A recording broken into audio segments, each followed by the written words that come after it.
Mga kapatid, tayo muli nagbabalik sa ating gawain o sa ating kapahayagan mula sa magandang balita, Biblia. Mga kapatid, bago tayo magpatuloy, tayo magpasalamat sa Ama, sa Anak at sa Banal ni Espiritu Santo sapagkat nasa kanila ang kapuriang kadakilahan, kalawal at kapangyarihan, magpakailanman sa nawat sa nawa. Mga kapatid, ating pag-aralan o ating pag-usapan, bakit pinahihintulutan ng Diyos ang mga kalamidad gaya ng lindol, bagyo, at tsunami at iba pa, mga kapatid. Dito matutunghayan natin kung pinapahintulutan ba talaga o pinapahintulutan ba talaga ng makapangyarihang Diyos Ama na nasa langit ang mga pangyayari sa panahon natin, lalong-lalo na ito mga kapatid, itong kumakalat o kumalat ng coronavirus. Paglindol sa bawat panig ng bansa o panig ng mundo at pagputok ng bulkan. Ito ba'y pinapahintulutan ng Diyos? Dito natin matutunghayan kung bakit nga ba, no?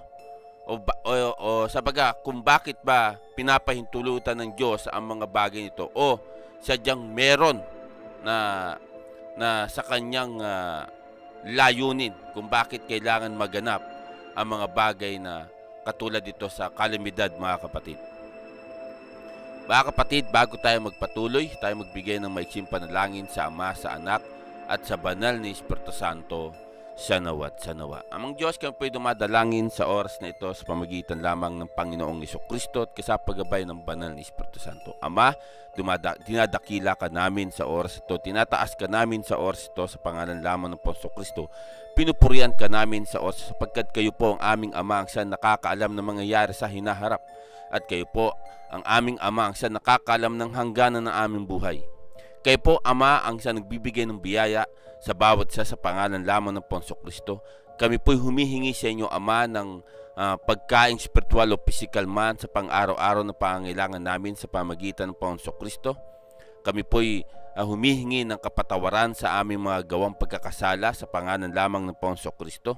At nawa ilayo nawa kami sa kapahamakan ang bawat isa nasan man naroroon, ang isang kaluluwa mula yung papawid, pandagat, panlupa man, sa pangalan lamang din po ng Panginoong Kristo at kasapagabay ng Banal ni Espiritu Santo. Maraming salamat po, Ama, Anak at Banal ni Espiritu Santo. Gabayan nawa kami sa pag-aaral to na sa aming pag-aaral, pinapahintulutan niyo po ba, amang Diyos, ang mga kalamidad na mangyayari sa mundong ito o nangyayari sa mundong ito, amang Diyos.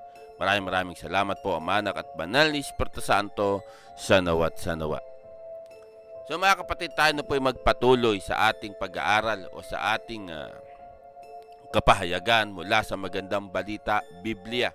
Ang katanungan ay ganito, mga kapatid.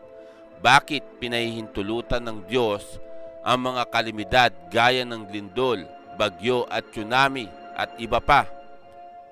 Dito natin matutunghayan, mga kapatid, ang kagandahang sagot. Bakit pinahihintulutan ng Diyos ang mga kalamidad gaya ng lindol, bagyo, ipo-ipo, baha at tsunami? Noong 2004, isang tsunami ang tumama sa Asia. Ang bagyong Katrina naman ang nanalasa noong 2005 sa timog silangan ng Amerika. At ang bagyo noong 2008 sa Myanmar. Sa gitna ng mga kalamidad na ito, marami ang pinagdududahan ang kabutihan ng Diyos. Nakababahala ang mga ganitong kalamidad ay laging tinatawag ng mga gawa ng Diyos. Habang wala namang napagbanggit ng gawa din ng Diyos ang mga siglo, dekada o daang-daang taon na nagpapapalala o pagpapala ng kalikasan. Ginawa ng Diyos ang buong sanlilikha at ang mga batas ng kalikasan. Genesis 1, versikulo 1. Basahin po natin, mga kapatid. Nang simulan likain ng Diyos ang lupa at ang langit. Dito, mga kapatid, pinapaalam sa atin ng Genesis 1:1 na kung paano pasimulan ng Ama ang kanyang pagkakalika dito sa langit at sa lupa, mga kapatid. So ating pagbulay-bulay, mga kapatid, ng ating mga nabasa dito sa ating pag-aaral, mga kapatid, sapagkat hinto tayo sa unang bersikulo, no, sa Genesis 1:1. So hihimayin natin 'to, no, mga kapatid, para mas maganda at mas maintindihan natin, mga kapatid, no? So sabi rito, mga kapatid, bakit pinahintulutan ng Diyos ang mga kalamidad gaya ng lindol, bagyo, ipo-ipo, baha at tsunami? Bakit nga ba, mga kapatid? Bakit nararanasan ng bawat bansa, bawat lugar ang isang lalo-lalo na sa atin, no, diyan sa Pilipinas, laging baha, no? Yan ang laging nananalasa sa ating bansa, yung pagbaha, no? Lalo-lalo na kung ilang araw ang pag-ulan. Lindol, bakit nararanasan? 'Di ba? Bagyo, bakit nararanasan sa ating bansa, mga kapatid? Ano ang dahilan ng Diyos kung bakit, lalo na sa ating bansang Pilipinas, kung bakit ito yung laging dinadaanan ng mga malalakas na bagyo? Ano kaya ang dahilan ng Diyos, mga kapatid? 'Di ba? Una-una, ang mga Pilipino ay religyoso, 'di ba? Sabaga, sa bansa natin, ang pinaka maraming miyembro pagdating sa relihiyon ay ang Katoliko o yung Roman Catholic, mga kapatid. Sila ang pinakamaraming miyembro ng mga Pilipino pagdating sa isang relihiyon na tinatawag na Roman Catholic. 'Di ba? Isipin niyo kung bakit. Sabaga, maka-Diyos tayo eh. Tayong mga Pilipino ay kumikilala sa Diyos. 'Di ba? Hindi lang naman ang Roman Catholic, nandiyan ang Iglesia ni Cristo, nandiyan ang Seventh-day Adventist, nandiyan ang Dating Daan, nandiyan ang mga maliliit na sekta, ng mga born-again Christian. Pero ang tanong, bakit tayo? Sabi nila, napanood ko sa isang TV station na talaga daw daanan ng bagyo ang Pilipinas kasi nasa science na yan. Ganun ba talaga? Kasi naalala ko, mga kapatid, no, mula nung bata ako hanggang sa nagkaedad ako, yun at yun ang nararanasan ng Pilipino. Lalo na ganito, mga kapatid. Ito naalala ko lang, no. Araw ng mga patay. Walang araw ng mga patay na hindi umuulan. Pansinin nyo, ha. Ito, pinapaalala ko lang. Pansinin nyo. Araw ng mga patay. Walang araw, walang November 1 na hindi umuulan, ha. Pansinin nyo. Pangalawa, Pasko. 'Di ba? Umuulan eh. Pasko. Araw ng Pasko. December 25. Laging may ulan. Kundi man bagyo, talagang maulan. Pansinin niyo, ha. Doon pa lang mapapansin mo na eh, 'di ba? Sabaga, kasi tayo mga Pilipino, mga kapatid, ay nabuhay tayo sa tradisyon ng ating mga ninuno. Ito ang katotohanan, mga kapatid, eh. Tradisyon ng ating mga ninuno. Ngayon, ang tanong ko, bakit nga ba ang Pilipinas, hindi lang naman tayo ang laging dinadaanan ng bagyo eh, di ba? Kahit may ibang panig ng ating mga kalapit na bansa, di ba? Dinadaanan din sila. Bakit? Bakit anong dahilan ng Diyos kung bakit nararanasan natin sa loob ng isang taon na ilang bagyo ang dumadaan sa atin, di ba? Bakit? Una, sabi ko nga, tayo yung mga religyoso, di ba? Roman Catholic, Iglesia ni Cristo, Seventh Adventist, Mormons, ang daming reliyon sa ating bansa, mga kapatid. Maliliit na sekta, mga born-again Christian, ang dami. Pero ang tanong, bakit tayo lagi ang ang dinadaanan ng malalakas na bagyo. Bakit, mga kapatid? Diba? Ito tanungin mo, bakit nga ba? Diba? Bakit nga ba na lagi tayong dinadaanan ng malalakas na bagyo? Yan ang magandang katanungan. Tandaan natin, mga kapatid, ang pagmamahal ng Diyos sa ating mga tao ay ganun na lamang. Diba? Ganun na lamang. Diba? Katulad pag-aaral natin ng isang gabi, diba? Iniibig ba ng Diyos ang lahat ng tao na kahit sabagay, iniibig ba ng Diyos ang lahat ng tao, Kristiyano man o hindi? 'Di ba? Lahat tayo minahal ng Diyos 'di ba? Pero kung dito mapapatanong tayo, mga kapatid, bakit nga ba? Kasi tandaan natin, mga kapatid, kung ang Diyos ay mapagmahal sa kanyang nilikha, ang Diyos ay galit naman sa mga taong gumagawa ng masasama o ng kasamaan. Tandaan natin yan. Ang Diyos ay mapagmahal pero galit siya sa mga taong makasalanan. Tandaan natin. Yan. Unang-una, bakit sinabi kong makasalanan? Kasi ang Pilipinas ay puno ng makasalanang korupsyon. Matakaw sa pera. Yan ang Pilipinas, mga kapatid. Hindi ko nilalahat pero karamihan. At glory to God, no?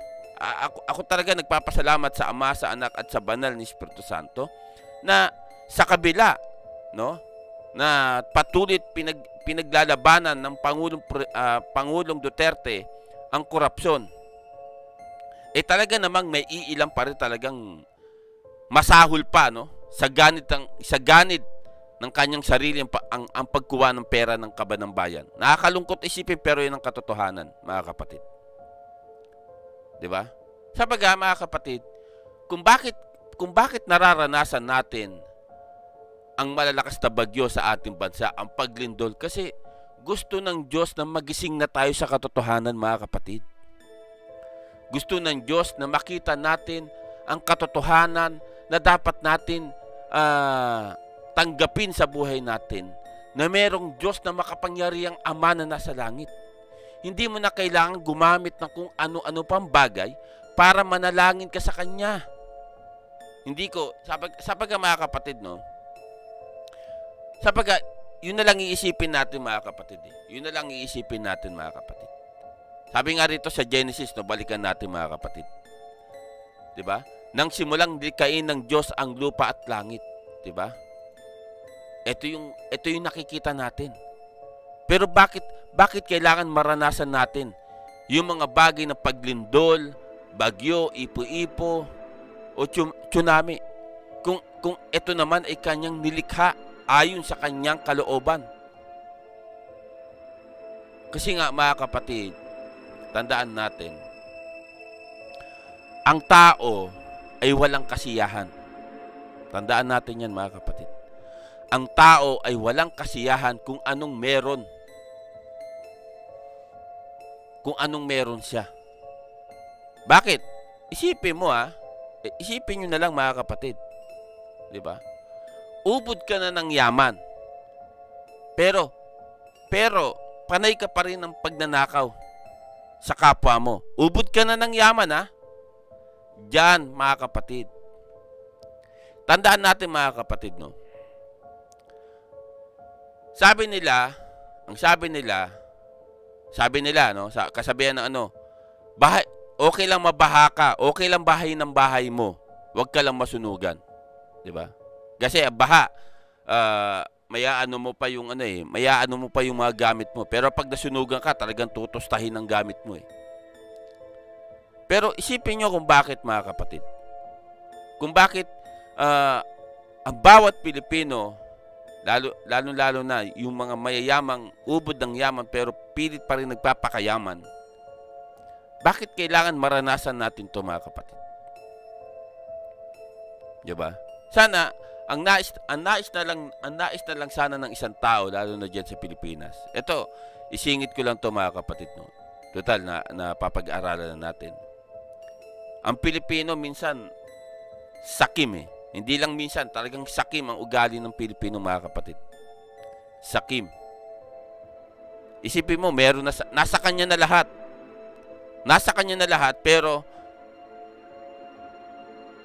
lahat kinukuha pa rin eh. Kulang pa rin sa kanya eh. 'Di ba? Yan ang uri ng isang tao na meron sa ating mga Pilipino, mga kapatid. Yan ang katotohanan, mga kapatid. Kaya nga kung bakit lagi tayo nagkakaroon ng kalamidad. Oo, hindi lang sa atin nagkakaroon ng kalamidad. Hindi lang sa atin nagkakaroon ng kalamidad. Sa bawat bansa meron naman talaga. Kaya nga, kung papansinin niyo, mga kapatid, sa loob ng isang taon, ABC, di ba? A, B, C, D, E, F, G ang ano ng pangalan ng bagyo sa atin. Pero mo nabubuo niya. Isipin niyo nabubuo niya yung kabuuan ng letra, mga kapatid. O isipin niyo kung bakit. 'Di ba? Kaya tandaan natin, mga kapatid, no. Nakakalungkot man isipin, pero nawa magising na ang mga mamayan nating mga Pilipino na merong Diyos na naghihintay sa atin. Na merong Diyos na nais tayong bumalik sa Kanya. Merong Diyos Ama na ang nais lang naman humingi ka ng kapatawaran sa Kanya at manalangin ka sa Kanya sa pangalan lamang ng Panginoong Kristo. Tandaan natin yan, mga kapatid. Ang nais lang naman ng Ama sa atin yung manumbalik tayo sa Kanya. Tandaan natin yan, mga kapatid. So tuloy, mga kapatid, tuloy natin sa ating pag-aaral. Nadagdagan ko lang ng pagpapaliwanag, mga kapatid. So tuloy, noong 2004, isang tsunami ang tumama sa Asia. Kung hindi ako nagkakamali, ito yata yung, mga kapatid, no? Ay, hindi. Sa Indonesia. Kung hindi ako nagkakamali, no? Sa Indonesia. Ang bagyong Katrina naman ang nanalasa noong 2005 sa timog silangan ng Amerika. At ang bagyo noong 2008 sa Myanmar. At naalala nyo yung 2013, mga kapatid? Yung bagyong Yolanda, 'di ba? Isipin niyo nangyari doon, mga kapatid. Isipin niyo na lang. At may napanood pa ako doon din sa lugar na 'yon na so sobrang lakas ng bagyo, no? Nawasak yung simbahan. So pinilit pa rin ng mga tao na iligtas yung santo, ha? Pinilit pa rin nilang iligtas yung santo. 'Di ba nga? Na ang daming talata na sinasabi anong magagawa ng isang santo na sa mismo ay hindi kaya niyang iligtas ang kanyang sarili sa oras ng kalamidad. Katulad noon, 'di ba? Dahil sabi ko nga, tayong mga taong religyoso pagdating sa ating kinalikhayan. Lumaki ako sa Roman Catholic, pero mula noon nakabasa ako ng Biblia na napag-aralan ko, 'di ba? Dito ko naintindihan, dito ko naunawaan kung bakit lagi tayo dinadaanan ng malalakas na bagyo sa ating bansa. Nakakalungkot isipin, pero yun ang katotohanan, mga kapatid. Diba? Ang daming namatay. Diba? Tapos, sobrang galing pa ng presidente natin noon. Diba? Napakagaling. So, sobrang galing. Di niya alam kung anong gagawin niya. Nakakalungkot isipin, ha? Pero yun ang katotohanan, mga kapatid. Ang daming bansa nagbigay ng, ito pa nakita ng Diyos sa ating mga Pilipino, mga kapatid. Ang daming bansa nagbigay ng tulong, pero nawala, diba? Dahil sa sobrang ganid ng mga Pilipino pagdating sa pera, nawala yung bilyong tulong doon sa Yolanda. Nakakalungkot isipin, ha? Pero tandaan natin, mga kapatid, isa lang ang masasabi ko, mga kapatid, bawat isa sa atin ay hahatulan ayon sa ating ginawa. Tandaan natin yan, mga kapatid. So tuloy mga kapatid, tuloy. Sa gitna ng mga kalamidad na ito, marami ang pinagdududahan ang kabutihan ng Diyos. Bakit kailangan natin pagdudahan? Diba? Bakit kailangan natin pagdudahan ang pag-ibig ng Diyos o ang kabutihan ng Diyos sa ating mga tao? Tayo rin naman ang may gawa. Tayo rin naman ang may sala. Diba? Isipin nyo nilikha ng Diyos ang isang bundok na maraming puno. Okay? Nilikha ng Diyos ang isang bundok, napakaraming puno. Pero anong ginawa ng tao? Kinalbo ang bundok. Tinanggal ang malalaking puno. Bakit? Kasi nga sa mga gahaman sa pera. Yan ang katotohanan mga kapatid. Kasi nga mga kapatid, kung bakit, isipin nyo na lang dito sa bansang kinaroroonan ko, ang bundok rito, bato. Bato mga kapatid, hindi lupa, bato ang bundok rito. At dito ka magtataka, ang mga bundok rito walang puno kasi nga bato. Tayo ay pinagpala sa bansang Pilipinas, pinagpala tayo ng Diyos sa lahat ng dapat na tamasain natin ang pagpapala mula sa kapangyarihan ng Diyos. Pinagpala tayo. Pero tayo mismo ang umaabuso. Tao mismo ang sadyang sumisira sa lahat ng nilikha ng Diyos, mga kapatid. Kaya hindi natin masisisi, mga kapatid, ang makapangyarihan Diyos kung bakit lagi tayo dinadaanan ng malalakas na bagyo at nararanasan natin ang mga paglindol. At di lang naman sa atin, di ba? Sa bawat bansa naman nararanasan, pero iba sa atin, kakaiba Dahil na rin sa ugali ng mga Pilipino, mga kapatid. Nakakalungkot isipin pero yun ang katotohanan, mga kapatid. So tuloy mga kapatid, nakababahala ang mga ganitong kalamidad ay laging tinatawag ng mga gawa ng Diyos. Habang wala namang pagbanggit na gawa din ng Diyos ang mga siglo, dekada o daang-daang taon na pagpapala ng kalikasan. Diba? Sabaga, dito pinapatungkol lang sa ating mga kapatid na kapag may kalamidad, lagi natin napapatanong bakit Panginoon? Bakit kailangan maranasan ng bansa namin to? Pero yung kabutihan na pagpapala na biyaya na ibinibigay sa atin, hindi natin nakikita yon, 'di ba? Sabi ko nga mga kapatid na bakit hindi tayo makapagpasalamat sa Ama, sa Anak at sa Banal na Espiritu Santo, 'di ba?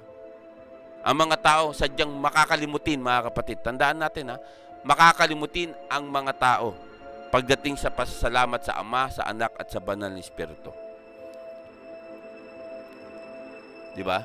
Sabi mga kapatid, dito, pag may isang hindi magandang pangyayari, diba? Lagi natin nasisisi ang Diyos Bakit kailangan mangyari sa amin to? Hindi na lang hindi na lang sa kalamidad. Pagdating na lang sa buhay ng isang tao, diba? Pag merong hindi magandang karanasan, bakit kailangan mangyari sa akin to? Tayo rin naman may kakagawan mga kapatid. Tayo rin naman may kakagawan na minsan tayo rin naman ang may gawa, 'di ba?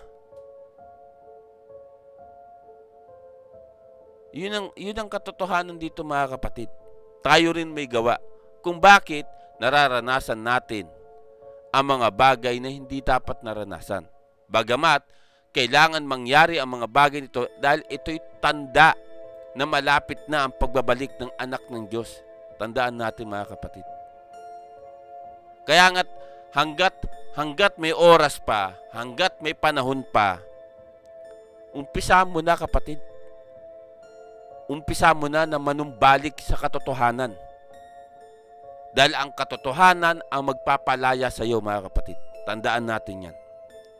So tuloy, mga kapatid, tuloy natin. Ginawa ng Diyos ang buong sanlilikha at ang mga batas ng kalikasan. Tandaan natin, mga kapatid, Ito yung Genesis 1:1.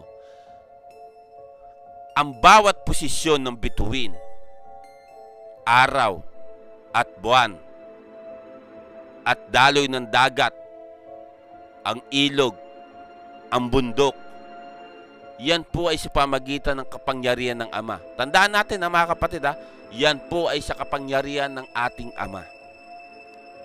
So ngayon, dahil sa ibinigay sa atin lahat ng pamamahala, tayo rin naman po ang may kaagawan kung bakit nagkakaroon ng mga kalamidad, mga kapatid. Kasi abusado tayong mga tao. Sabi ko nga, hindi tayo makontento kung anong meron sa atin. Yan ang katotohanan, mga kapatid. So tuloy, mga kapatid, tuloy. Karamihan ng mga kalamidad ay resulta ng mga batas na ito na pinaiiral ng Diyos sa mundo. Totoo naman, di ba? Tandaan natin, mga kapatid, totoo naman. So tuloy, ang mga bagyo, ipo-ipo, tornado, resulta ng iba pang panahon na nagkakabanggaan. Ang lindol naman ay resulta ng paggalaw ng mga plato sa ilalim ng lupa. Ang tsunami naman ay resulta ng lindol sa ilalim ng karagatan. Di ba? Sabi tandaan natin, mga kapatid.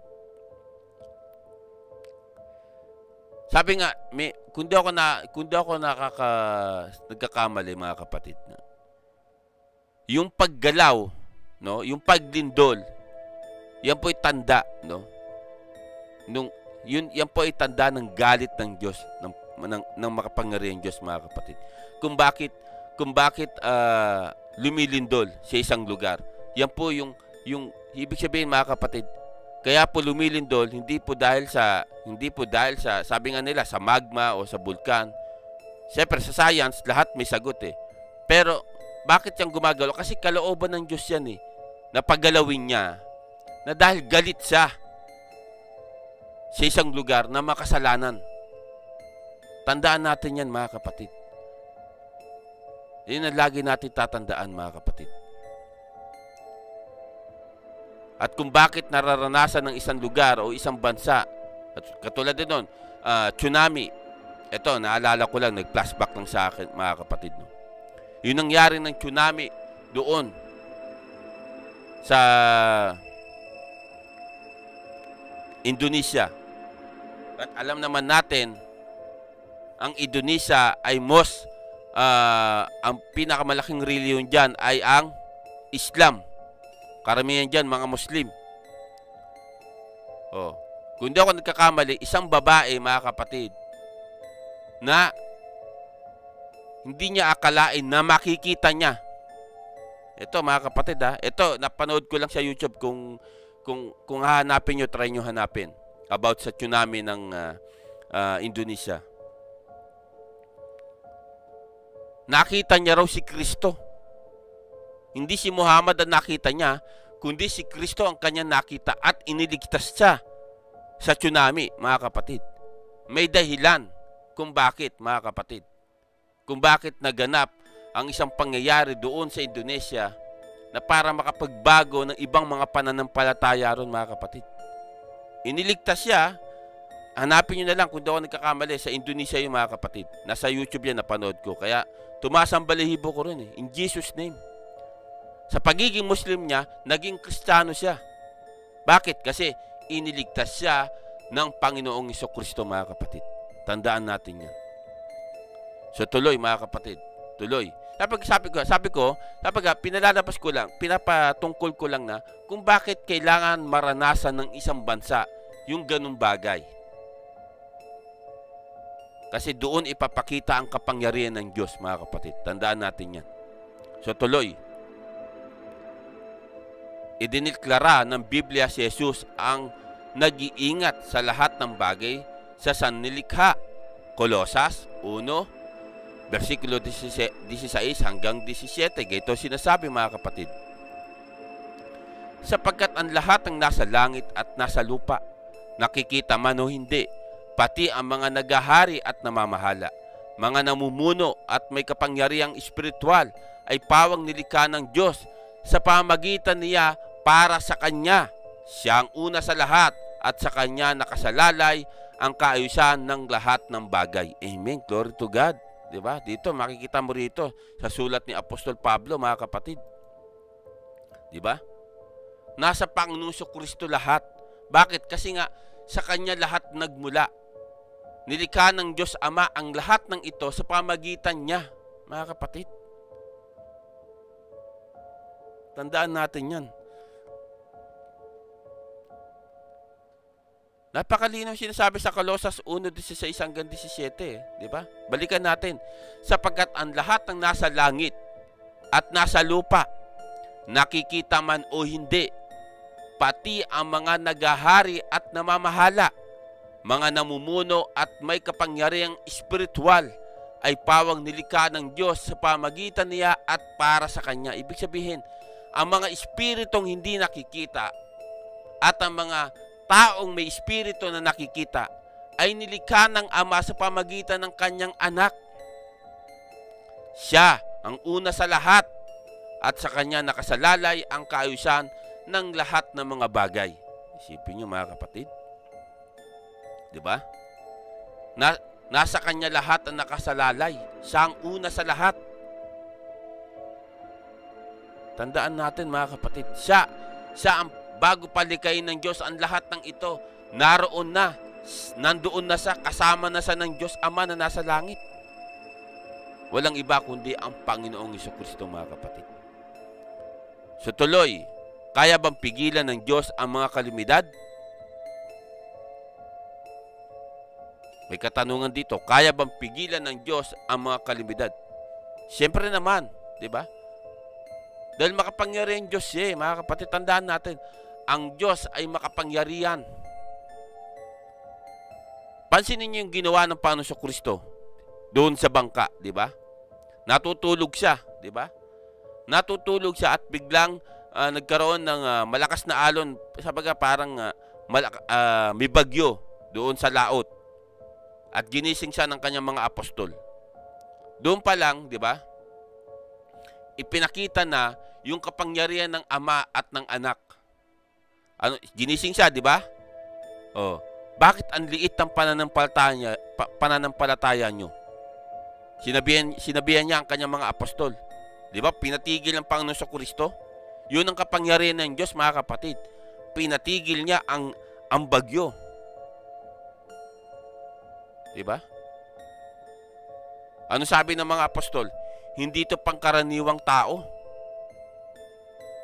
Oh, sabi ng mga apostol. Kasi hindi pa nila naiintindi at naunawaan ng panahon na yun. Kung ano talaga ang kalagayan ng Panginoon Kristo.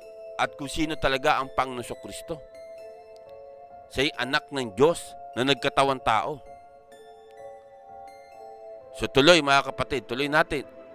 Iniimpluwensyahan ba ng Diyos ang panahon? Oo naman. Gaya ng mababasa natin sa Deuteronomio 11:17 versikulo. Ito sinasabi, mga kapatid. Kapag tinalikdan ninyo siya, kapupuotan niya kayo, sasarhan niya ang pinto ng langit at hindi pa uulanin. Kung magkagayoy, mamamatay ang inyong mga pananim at kayo'y malilipol sa lupaing ibinigay niya sa inyo. Isipin nyo, mga kapatid, isipin na lang natin kung ano mangyayari, mga kapatid. Ito, pansinin nyo, mga kapatid. Isipin nyo na lang ang mangyayari, mga kapatid. Kung sa loob ng 5 taon, hindi umulan sa Pilipinas, ano kaya mangyayari? Isipin nyo, halimbawa lang, di ba? Isipin nyo na lang, mga kapatid, di ba? Doon nga lang, ilang buwan nga lang di umulan, di ba? Nagtitipid na yung MWSS sa tubig, eh. Di ba? El Nino raw, El Nino. Paano pa kaya kung 5 taon na hindi umulan? Ano kaya mangyayari sa Pilipinas? Di ba? Isipin nyo yung mga kapatid. Tandaan natin, mga kapatid, ang lahat ay kalooban ng Ama na nasa langit na mangyayari sa hinaharap at kung ano yung nangyayari sa panahon natin. Dito pa lang sa pangyayari nitong virus na ito, mga kapatid. Dito nakita ang kabutihan ng mga tao. Dito nakita ang kasakiman ng mga tao. Dito nakita ang kawalan ng pananampalataya ng mga tao. Lahat nakita ng Diyos eh. Lahat nakita ng Diyos. Sa pag-uugali ng mga tao, mga kapatid. Tandaan natin yan. Nakita lahat ng Diyos. Sa kabila nun naganap itong coronavirus na ito, mga kapatid. Sabi ko nga eh, ngayon medyo nag-aantay pala na maulasan o pumayapa ang pagdami ng virus sa bawat bansa. Pero sa palagay nyo ba, mga kapatid? Sa palagay nyo ba na pagkatapos ng pandemic ito, halimbawa, lumunas na lahat, na-vaccine na lahat, nawala na lahat, nawala na ang coronavirus. Sa palagay nyo, ano kapalit? Isipin nyo Isipin nyo, sa palagay nyo, anong kapalit? Matapos itong pandemic na ito. Wag naman sana. Hindi kaya pandaigdigang gera na mangyayari? Hindi, wag naman sana. Dinadalayan ko pa rin sa Ama na wag naman sana sa panahon natin. At wag naman sana sa panahon ng ating mga anak. Sabaga, hayaan na lang muna humupa. Sabaga, yung galit, kasi sa oras ito, mga kapatid, gustong-gusto na talaga ng gerahin ng ibang bansa ang China kasi doon daw nga talaga nagmula ang virus. Okay, doon nagmula ang virus sa China. So, ang ibang bansa ay gustong-gusto na talaga pero dahil nga hindi makagalaw, dahil nga until now ay di pa talaga lubos na natatapos itong pandemic. Bigyan mo, may isang taon na. 'Di ba? Sipin nyo. Kasi February nagsimula eh. February, March, April, May. Mag-June na. 'Di ba? May. Sipin nyo, mga kapatid. Wag naman sana. Pero kung talagang nakatakda ang mga pangyayari sa bawat taon na nang mangyayari, wala tayong magagawa, mga kapatid.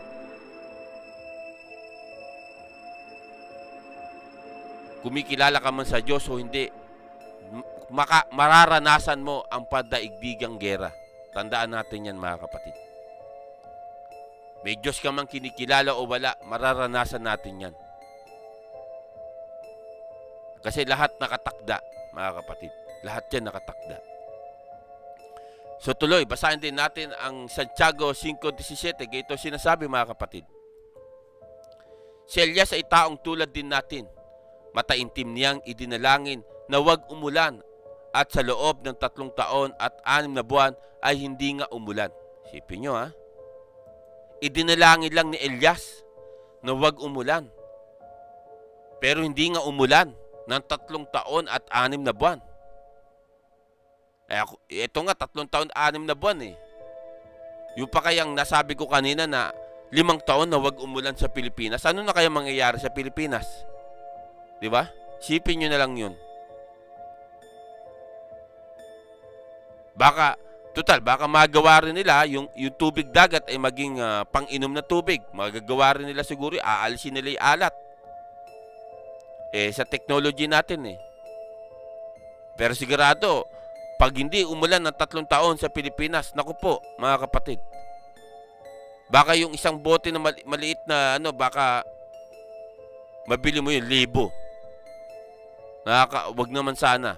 Pero yung sinasabing kapighatian sa ating mga nakaraang pag-aaral, mga kapatid, yun yung matindi. Isang matindi na mangyayari na hindi pa naranasan mula nung nilikha ng Ama ang sanlibutan ito. Yun yung kapighatian na talagang hindi mo gugustuhin. Pero wala tayong magagawa. Dapat maganap ang bagay na yun, mga kapatid. Tandaan natin yan. So tuloy natin pag-aaral, mga kapatid. Ipinakikita ng mga talatang ito na ang kalamidad ay pinahihintulutan ng Diyos upang minsan ay parusahan ang makasalanan. Ito yung sinasabi ko mga kapatid. Bismillah.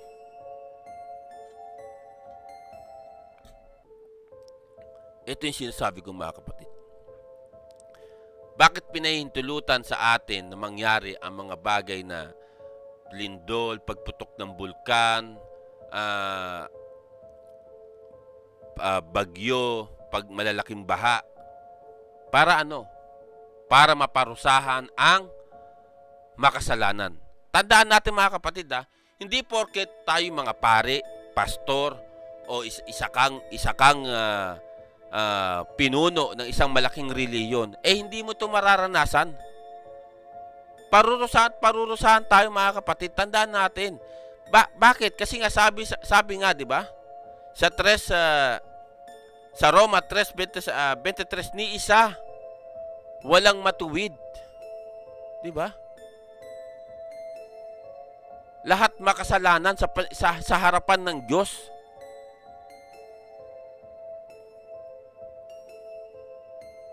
Kaya nga, ang isang bansa, walang matuwid yan, lahat makasalanan mga kapatid. Lalo pa sa bansa natin, halos lahat na namumuno ng mga politiko ay puro kurakot. Iilan lang yung matino. Glory to God, ang ating presidente hindi kurakot.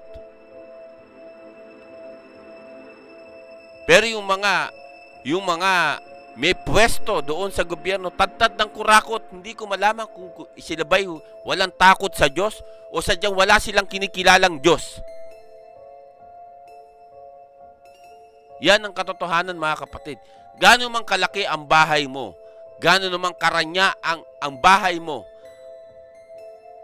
kapag dumating ang kalamidad, mawawala yan. Tandaan natin mga kapatid, wala yan magagawa. Yung laki ng bahay mo, pagdating sa lindol, wala yan. At sabi pa nga nila, di ba? Sabi nga nila, meron pang isang nakabadya na darating sa bansang Pilipinas, yung the big one. Yung pinakamalakas na lindol na magaganap daw. No, sinasabi nila, di natin alam kung kailan yon. Pero sabi ko nga, ito lang kung di ako nagkakamali, itong panaginip na ito, 2013 o 2014, di ako nagkakamali. May magaganap nga na isang malaking lindol sa bansang Pilipinas na wag naman sana na mahihiwalay daw. Yun ang base sa aking panaginip mga kapatid.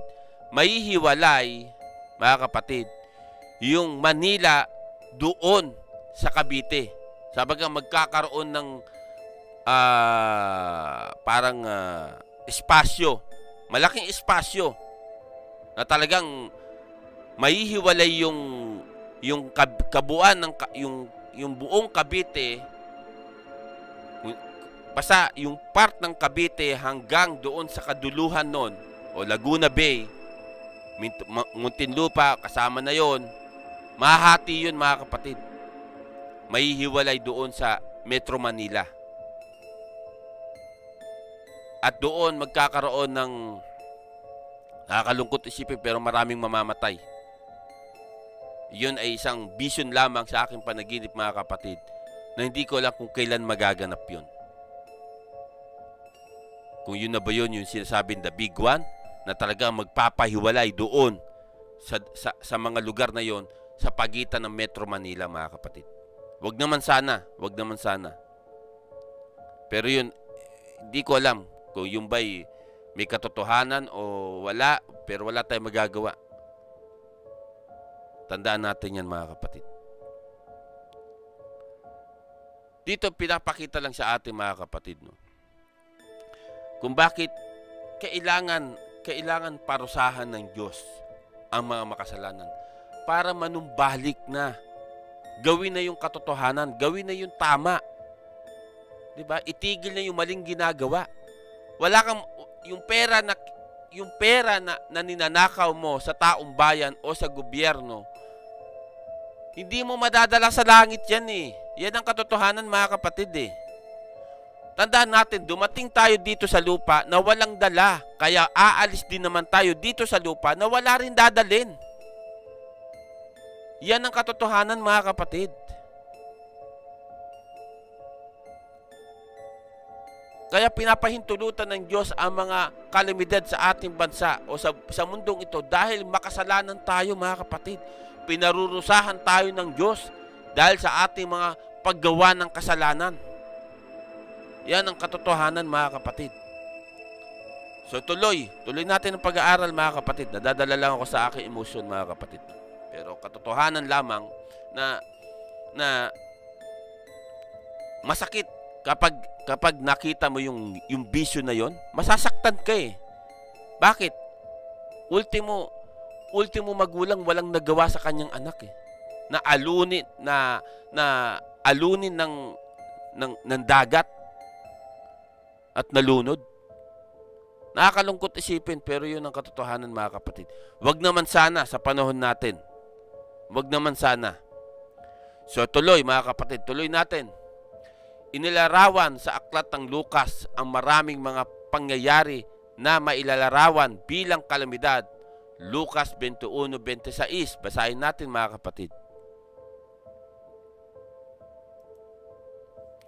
Ang mga tao'y hihimatiin sa takot dahil sa pag-iisip sa mga sakunang darating sa sanlibutan, sapagkat mayayanig at mawawala sa kanilang landas ang mga planeta at iba pang katulad nito na nasa kalawakan. Isipin nyo, mga kapatid, itong nakakatakot, di ba? Sabi ng Panginoon Kristo, di ba? Sabi rito, ang mga tao'y hihimatiin sa takot dahil sa pag-iisip sa mga sakunang darating. Sakunang darating, matinding kalamidad sa sanlibutan, sapagkat mayayanig at mawawala sa kanilang landas. Isipin nyo, yung kanilang landas, yung ito planeta na, mga kapatid, ang tinutukoy rito ng Panginoon Kristo, planeta na. Yung bawat posisyon ng planeta mawawala sa landas yun. Ito matindi, di ba? Matindi to. Isipin nyo, mga kapatid. Yan ba hindi kalooban ng Diyos? Isipin nyo, mga kapatid. Yan ba hindi kalooban ng Diyos? So tuloy, mga kapatid, tuloy natin. Talagang darating ang kalamidad o sakuna sa bawat mundo, sa mundong ito, mga kapatid. Sabi nga ng Panginoon Kristo ron, mga planeta. Totoo naman. May Mars, may Pluto, di ba? May Venus, may mga planeta talaga. So tuloy, ang lahat ba ng kalamidad ay laging parusa ng Diyos? Hindi. Yan sinasabi ng ating pag-aaral, mga kapatid. Sabi rito, ang lahat ba ng kalamidad ay laging parusa ng Diyos? Hindi, mga kapatid. Yung iba kasi gawa na rin ng tao, mga kapatid. Ito yung sinasabi ko kanina, mga kapatid. Gawa na rin ng tao. Diba? Yung bundok, nilikha ng Diyos na puno ng mga puno. Pero dahil sa kasakiman ng mga tao, inubos ang mga puno at naging kalbo ang bundok. So nagkaroon ng malakas na bagyo, walang hihigop ng tubig doon sa bundok. Nagkaroon ng landslide. Bumuha sa baba. Patay. Yan. Hindi kalooban ng Diyos yan. Gawa ng tao, mga kapatid. So tuloy. Gaya ng pagpapahintulot ng Diyos sa masasamang tao na gumawa ng mga kasalanan, gayon din naman pinahintulutan ng Diyos na maranasan ng mundo ang resulta ng kasalanan sa sangnilikha. Di ba? Yan, ito yung sinasabi ko, mga kapatid. Gawa na rin ng tao. Sa kasakiman ng tao, di ba? Yung nilikha ng Diyos ay inabuso ng mga tao. Tandaan natin yan, mga kapatid. Yan din ay kaagawan din ng tao. So tuloy, sinasabi sa Roma 8:19-21 ay ganito, mga kapatid. Nananabik ang sannilikha na ihayag ng Diyos ang kanyang mga anak. Nabigo ang sannilikha hindi sa kagustuhan nito, kundi dahil sa ito ay niloob ng Diyos. Gayumay, may pag-asa pa, sapagkat ang sannilikha ay palalayain sa pagkaalipin nito sa kabulukan at makakahati sa maluwalhating kalagayan ng mga anak ng Diyos. So dito pinapakita sa atin ng Roma 8:19-21, mga kapatid. may pagkakataon pa mga kapatid. May pagkakataon pa sa ating mga taong makasalanan bilang nilikha ng Diyos, magkaroon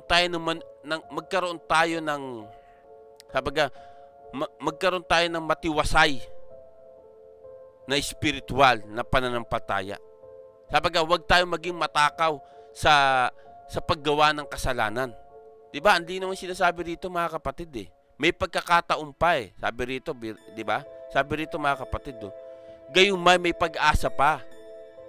Sapagkat ang sangnilikha ay palalayain sa pagkaalipin. Ibig sabihin, binibigyan tayo ng pagkakataon makawala sa paggawa ng kasalanan mga kapatid. Tandaan natin yan. Yan ang pagmamahal ng Diyos sa ating mga kapatid. Sabi rito, basahin natin uli mga kapatid, gayunman may pag-asa pa, sapagkat ang sangnilikha ay palalayain sa pagkaalipin nito sa kabulukan at makakahati sa maluwalhating kalagayan ng mga anak ng Diyos. Isipin niyo mga kapatid.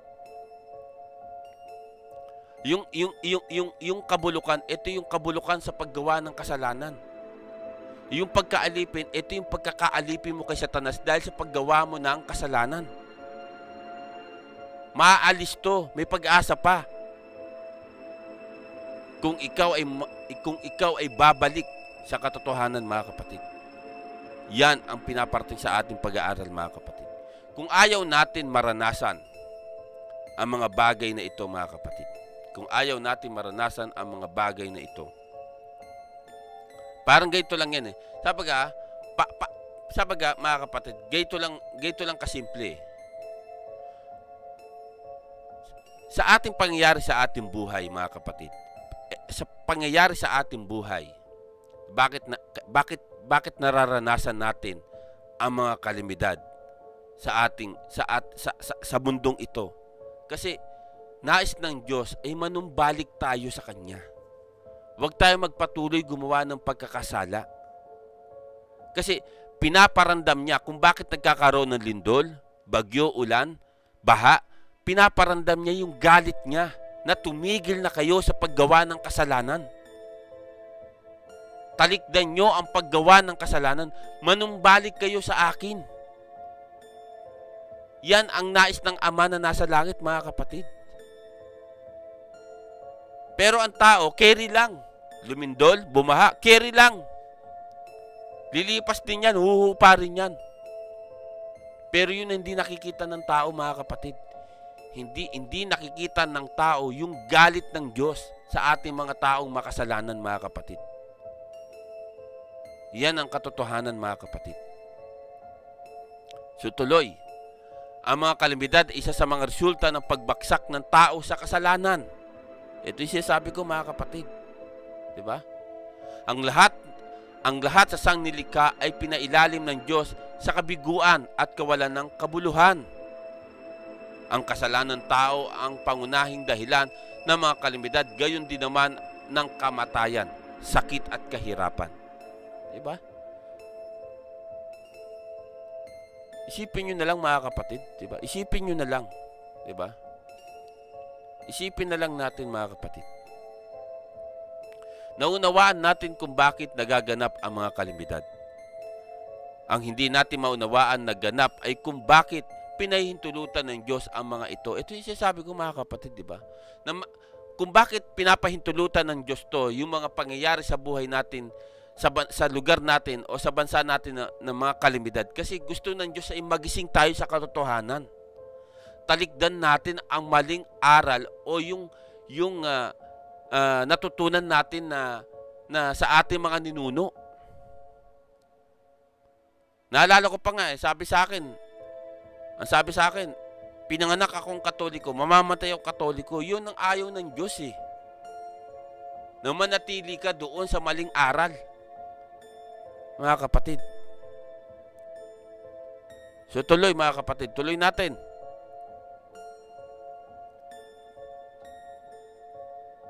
Bakit niya pinahintulutan ng tsunami na naganap sa Asia na kumitil ng 225,000 no? 225,000 na buhay. Bakit pinapahintulutan ng Diyos ang bagyong Katrina? Di ba? Nasalantain ang mga tahanan ng libu-libong tao sa Amerika. Ang tanging tiyak ay ito. Ang mga kalamidad na ito ay gumigiba ng pagtitiwala ng tao sa kanyang sarili at sa mga pagtitiwalaan niya sa mundong ito, at siyang dahilan upang pagtuunan ng tao ng pansin ang mga bagay na pangwalang hanggan. Kasi nga mga kapatid, no, ito nga yung pangyayari mga kapatid sa buhay ng isang tao, di ba? Na sa kabila nung naranasan yung mga ganung bagay, di ba? Imbis na manumbalik ka, mas lalo kang mas lalo kang mas binaliwala mo na siya. Yan ang katotohanan mga kapatid . Yan ang katotohanan mga kapatid. Sa tuloy, pagkatapos ng mga kalamidad, kadalasan ang mga simbahan ay napupuno ng tao habang naalala ng tao ang buhay sa lupa ay napakaiksi at ang lahat ng bagay ay maaaring mawala sa loob lamang ng isang iglap. Isipin niyo yung mga kapatid. So, ang natitiyak natin ay ito, ang Diyos ay mabuti. Maraming kahangahangang himala ang nangyayari sa tuwing may kalamidad ng siyang humahadlang sa mas maraming kamatayan. Totoo naman, ang mga kalamidad ang nagtutulak sa milyong tao upang pag-isipan kung ano ang kanilang pinahalagahan sa buhay na ito. Milyon-milyon dolyar na mahalaga ng tulong ang pinadala sa mga taong dumanas ng kalamidad. Ang mga Kristiyano ay nagkakaroon ng pagkakataon na makatulong, makapagministeryo, magpayo, manalangin at magbahagi ng ebanghelyo tungkol kay Kristo. Kaya ng Diyos ang gumawa ng kaya ng Diyos na gumawa ng mabubuting mga bagay sa gitna ng mga nakasisindak na kalamidad. Roma 8:28. Mga kapatid, di ba? Dito makikita natin mga kapatid, no. Makita natin dito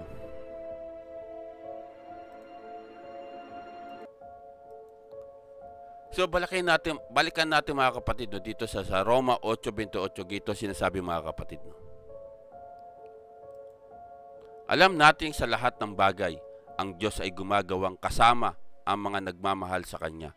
Ang mga tinawag ayon sa Kanyang panukala sa kanilang ikabubuti. Amen. Glory to God mga kapatid, no. Dito pinapakita sa ating mga kapatid, no, kung bakit nagkakaroon ng mga kalamidad at mga pangyayari. Kasi dito nakikita yung kabutihan ng bawat bansa.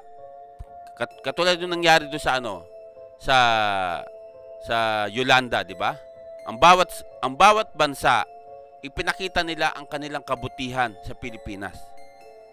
Sipin nyo pero anong ginawa ng Pilipinas? Anong ginawa ng mga taong namumuno ng panahon na yun? Kinurakot yung mga tulong na dapat makarating doon sa mga taga Samar o doon sa napinsala ng Yolanda. Diba? Yun ang katotohanan mga kapatid. Siguro naman, hindi ako sa naninira. Alam naman natin yan. Diba? At kapag may kalamidad, dito pumapasok mga kapatid, yung pagbabahagi ng mga Kristiyano patungkol kay Kristo. May oras pa, may panahon pa para manumbalik tayo mga kapatid. Tandaan natin mga kapatid, ang mundo ay parang din buhay natin yan mga kapatid. Kung ang mundo ay may mga kalamidad na nangyayari, sa buhay natin may mga pagsubok at mga katanungan na dumarating sa buhay natin. Ngayon, ang tanong natin, tanungin kita, ikaw, handa ka na ba? Kailan ka magiging handa? Kung kailan huli na ang lahat? Diba? Ang nais ng Ama na nasa langit na kilalanin mo ang kanyang kaisa-isang bugtong na anak. Ano ba ang sinasabi ng Ama sa ating mga tao? Diba? 3:16. Ebanghelyo ni Juan, ganito ang sinasabi. Gayon na lamang ang pag-ibig ng Diyos sa sanlibutan. Kaya ibinigay niya ang kanyang bugtong na anak upang ang sumampalataya sa kanya ay hindi mapahamak, kundi magkaroon ng buhay na walang hanggan.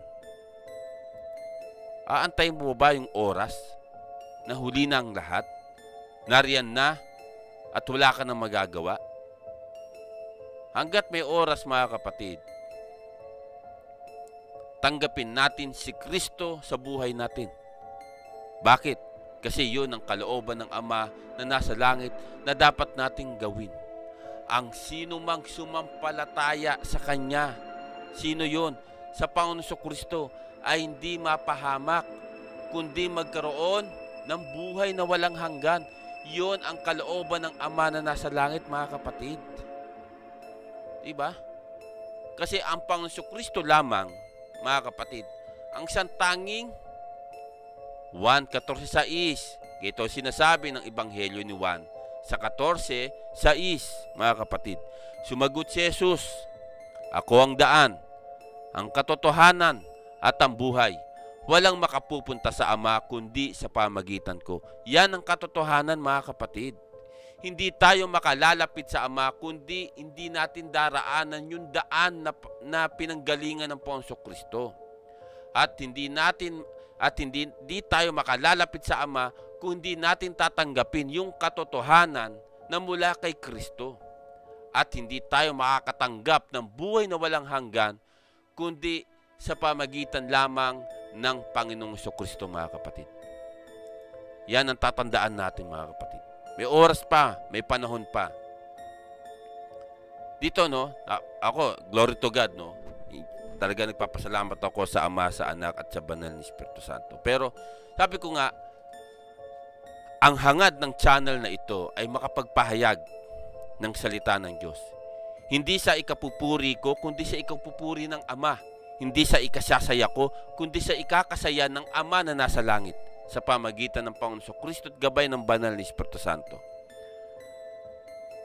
Oo, nakakalungkot isipin, pero yun ang katotohanan, mga kapatid. 1, 2, 3 na nanonood sa channel na ito, glory to God, masaya na ako. Ikukumpara mo ang channel na ito pagdating sa mga malalaking subscriber doon, katulad nila Kong TV, nila Doggy, at ng iba pa, di ba? Kasi yung tema nila, iba yung tema ko. Dito, itinataas ko yung Ama, ang Anak, at ang Banal na Espiritu Santo.